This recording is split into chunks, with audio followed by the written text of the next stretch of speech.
আসসালামু আলাইকুম দর্শক, আশা করি অনেক ভালো আছেন।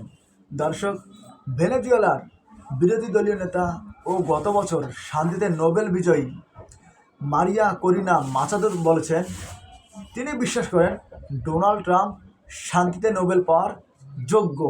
আহারে বাবা, গুন্ডার মতো ভেনেজুয়েলার প্রেসিডেন্টকে নিকোলাস মাদুরোকে তুলে নিয়ে গেল, তিনি আবার নাকি শান্তিতে নোবেল পাওয়ার যোগ্য।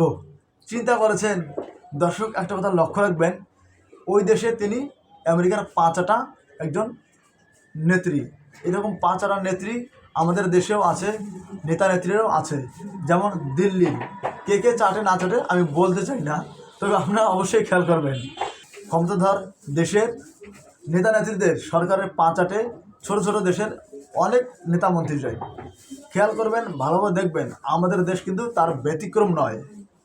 মারিয়া করিনা মাচাদো তিনি আরও বলেছেন ভেনেজুয়েলায় যুক্তরাষ্ট্রের সামরিক পদক্ষেপ এটি একটি মানবতার জন্য বিশাল কিছু এবং নোবেল পাওয়ার যোগ্য, এবং তিনি এটা প্রমাণ করেছেন। ট্রাম্প ক্ষমতা আসার আগে তার একটা নীতি ছিল, তার একটা স্লোগান ছিল, সবার আগে ফার্স্ট আমেরিকা। ট্রাম্প এমন একটা অভিযান পরিচালনা করেছে তার পার্শ্ববর্তী একটা ছোট দেশে, পৃথিবী আজকে দেখলো, বিশ্ববাসী দেখলো এবং বুঝে নিল আমেরিকা তার আগের ক্ষমতাতেই এখনও রয়েছে। পুরো পৃথিবী অবাক হয়েছে।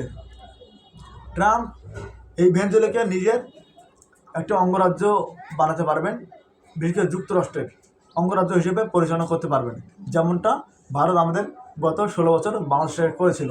এখন দেখার বিষয়, মোদিজি কি ট্রাম্পের কোনো কৌশল অবলম্বন করেন কিনা, নাকি আমাদের বাংলাদেশে কোনো ধরনের দিকে নজর দেয় কিনা, কোনো ধরনের কুদৃষ্টি দেয় কিনা।